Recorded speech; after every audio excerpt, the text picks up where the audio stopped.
Hi, I'm Ryan Szymanski, curator for Battleship New Jersey Museum and Memorial. And today we're at Drydock number 3 at the former Philadelphia Navy Yard, the current home to North Atlantic Ship Repair. Battleship New Jersey came into this yard on Wednesday, and we're going to be here for the next 2 months to do work on the underside of the hull.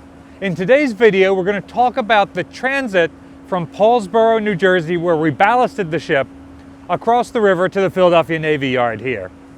We are currently still in the process of dewatering the dry dock, so we will have a future video where we do a walkthrough of the underside of the ship and get a first look.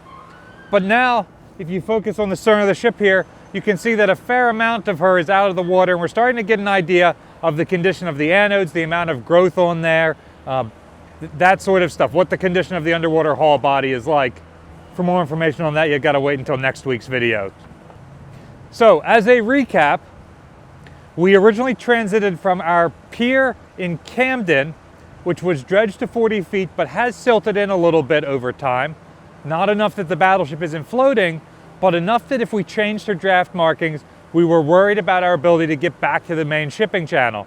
So we transited from there, down the river, past the Navy Yard here, to Paulsboro, New Jersey, where there's a marine terminal with 45-foot deep berths, which are dredged out with more frequency than our berth, which normally has a battleship sitting in the way. So while we were there, we put just under 2,000 tons of water, or about 500,000 gallons, in the bow. That made the ship level enough that she could safely come into the blocks. And we know we did it right because she is safely sitting on the blocks right now. So at the end of that ballasting operation, we had to transit again from Paulsboro back down the river to the dry dock here. And that's what we did on March the 27th, 2024. And that's what all this footage is from. We did a live stream of that tour. We're going to speed it up some here. It was a little bit different from the original cruise, which was longer. Just like the original, we pushed the ship straight out from the pier into the channel, just to make sure we stayed in that deep water, in the area that was dredged to deep water to get us from the channel to the berth. Because they had pinwheeled us 180 degrees on the last cruise, we were already pointing in the right direction. So as soon as we made it into the channel, the tugboats were able to start pulling us. Just like the original operation, McAllister brought 4 tugboats, and we had a river pilot and folks from McAllister Tugs on board to control the operation. Just like the original one, we had 1 tugboat on the hip. I believe she was called the Beverly McAllister, and she was providing the propulsive power for most of the cruise. We had a tugboat on each the bow and the stern that were helping to steer the ship, giving us a little bit of extra boost. And then we had a 4th tugboat that was an extra. The 4th tugboat was also involved in removing the caisson from the dry dock. The door at the riverside of the dry dock is a caisson. When you want to put a ship in, you flood the dry dock to equalize pressure, and then you pump the water out of the caisson. The caisson is keystone shaped, so as it rises, it pops out of the place where it's sealing the water in, and then it starts to float. So a tugboat grabs it and pulls it and takes it to tie off at a pier until they bring the ship in. Once the ship comes in, they bring the caisson in, they start to fill it with water, and it slides down into that keystone slot. And then as they start to pump the water out of the dry dock, there is greater water pressure on the riverside than in the dry dock, and that keeps the caisson pressed up against the sill of the dry dock to keep the water out. There is a primarily wooden gasket that goes around the edge of that caisson, and that is what gives us the seal. While for the original cruise, we were really the only ship on the river, once we transited under the Walt Whitman Bridge, where the bridges go from being 150 feet high to something like 180 or 200 feet high, I can't quite remember. So there was much heavier traffic on that part of the river, including at least 2 large container ships coming up the river, which passed us. For our first cruise, we were on the ship's bridge watching us go in that way. For our second cruise, we were on turret 3 watching from the back of the ship. That kept us up out of the way of the line handlers and also kept us out of the way of the tugboat captains And since the boat came into the dry dock stern first, that also meant that we had good footage of that.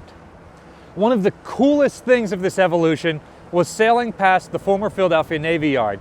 We sailed past dry docks 5 and then 4, which are now maintained by Acre. And then just past that, you can see a stand of trees with a parking lot behind it.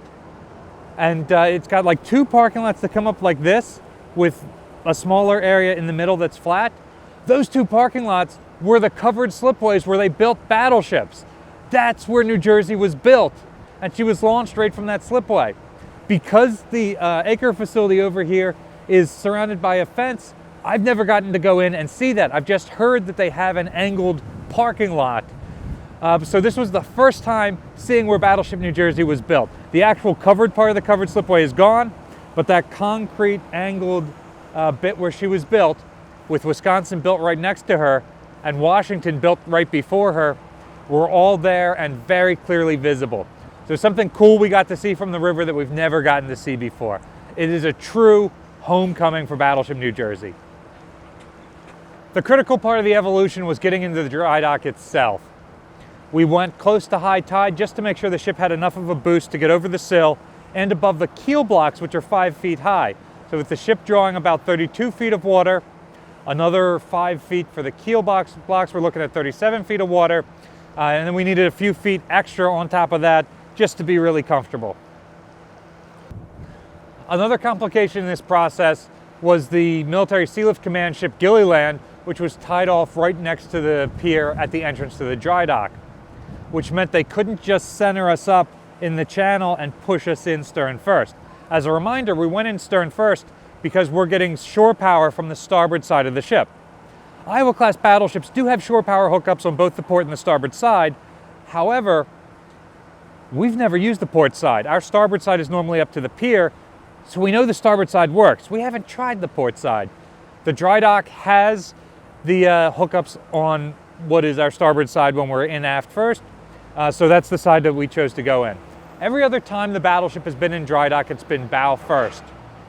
And that is intentional so that they can do work on the rudders at the sill side of the dry dock.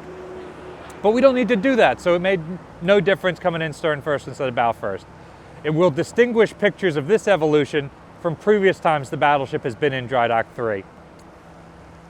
It was cool watching the tugboats warp the battleship in at an angle.